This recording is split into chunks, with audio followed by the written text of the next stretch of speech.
Now that we've taken a shot at the Holley, I'm going to have to go ahead and take a shot at the Edelbrock Carburetor. So something that I really find unsatisfactory about them is their archaic float adjustment. So you literally have to bend the tang to set your float height, and I've made a YouTube video in the past of how to actually do this, where you slide a drill bit in and you're supposed to set it to a certain height. But one thing to consider is as you change your fuel pressure, it will actually affect your fuel height in your float bowl. So without being able to adjust this easily, where you have to pull the whole top of the carburetor off, that's kind of a pain. Another issue with this is unlike the Holley style carburetor where you have the sight plug, again the Summit has a really nice glass sight plug, but grab the float bowl off the Holley here. The Holley carburetor again has a sight plug where it's very easy to adjust this, and if you have different fuel pressure, you can adjust your float accordingly, and you can get away with a lot broader range and higher pressures on the Holley carburetor design and have it dialed in better.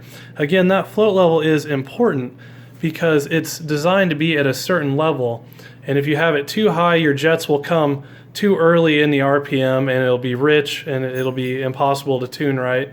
And likewise, if it's too low, your jets will come in too late and you'll have a lean spot in your jetting, and you don't want either of those situations. And with your Edelbrock carburetor, it's very easy to get into those situations.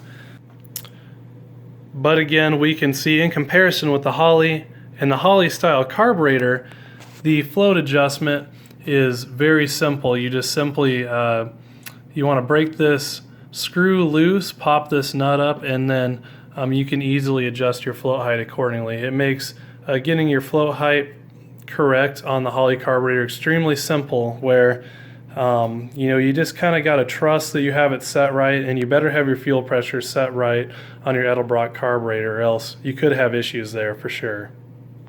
Another thing that really irks me about the Edelbrock carburetors in particular is the functionality of the vacuum secondary. And if you have a mechanical secondary double pumper carburetor, or you just like running those, you can ignore this, but I definitely recommend for anyone running around on the street, a vacuum secondary carburetor does very well, especially if you're not super into tuning and you're kind of a set it and go type of guy.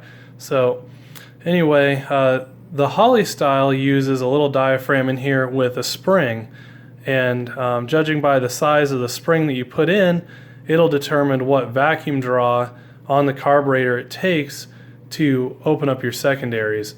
So it kind of adjusts the rate, how fast they'll open, and what your engine can handle. So obviously if you have high load, tall gears, kind of a low power to weight ratio, you want that to open slower because your engine couldn't handle the abrupt incoming fuel and air mixture without obviously an accelerator pump circuit.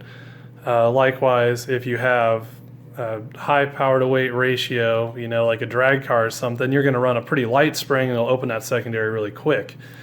And again, it's kind of, as with the Edelbrock over here, it's kind of contained where you have to have wide open throttle for this to begin to open, or at least some significant throttle before this secondary can open at all. Now, getting on to the Edelbrock carburetor here, my biggest beef with them is this little flap here, and it is somewhat adjustable, but Edelbrock actually recommends that you do not mess with it. You set it to factory setting and you leave it be. They do not want you messing with that, and from my experience, it's just hard to get it to run right if you do. So it kind of is what it is as far as that goes, and if you're going to stick with Edelbrock carburetors and you have, again, relatively performance engine, street strip style car, you're going to get into issues where you're leaving a little bit of top end performance on the table because of that. So again, the Holley is a lot more adjustable in that sense, where the Edelbrock is simple, but again, if you know what you're doing with the Holley style carburetor, it's a tremendous advantage. And finally here, I'm going to talk about float bowl actual design.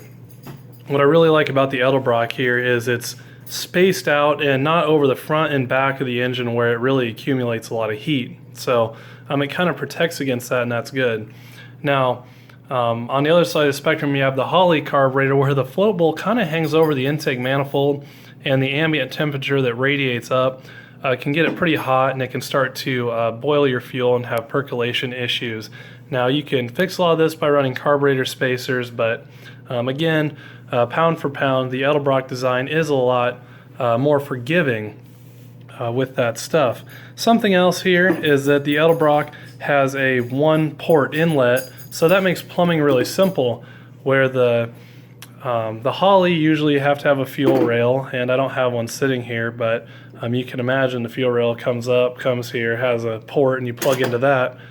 But that's an added cost that you're going to have. So some things to consider there. And again, most of the standard Holleys, the float bowl comes off the side, so where's all your fuel go? It dumps all over your intake manifold, where the Edelbrock style comes off the top. You don't spill any gas. It's really nice. Now, that's another reason I really like running the Summit carburetors, because when you're doing your jet tuning and you're dialing in an engine, you don't have to keep messing it up like that, and the Summit's very forgiving, just like the Edelbrock. So pound for pound, we see that the Edelbrock and the Holley carburetor are both tremendous carburetor designs, and again, that's why they've withstood the test of time, because they are as good as what they are. But you know, just some of the finer points there. There's some things I like about both of them, some things I don't like about both of them. You know, the Edelbrock, if you had a little bit more adjustability overall, it would be better. But what I do like about it is the top comes off, so you don't spill any fuel all over when you're tuning, and you can adjust that power valve circuit, which is the springs and needles on the Edelbrock, much better, where the Holley is that power valve design, which you know, leaves a little something to be desired there, in my opinion. But again, likewise, the Holley has improved accelerator pump stuff. You can set your float height much better. There's just a higher level of adjustability with, you know, your vacuum secondary even. If you could combine the two carburetors and make one, it would be a tremendous carburetor. And again, that's kind of why I run these Summit carburetors. And they're just nice with the glass sight plug, and the top comes off so you don't spill fuel all over your engine when you're tuning. They're a very, very good entry-level carburetor, and they run for under $300. They come with a fuel rail, and they're just really good. I wish I was getting paid to say this, but I'm not, unfortunately.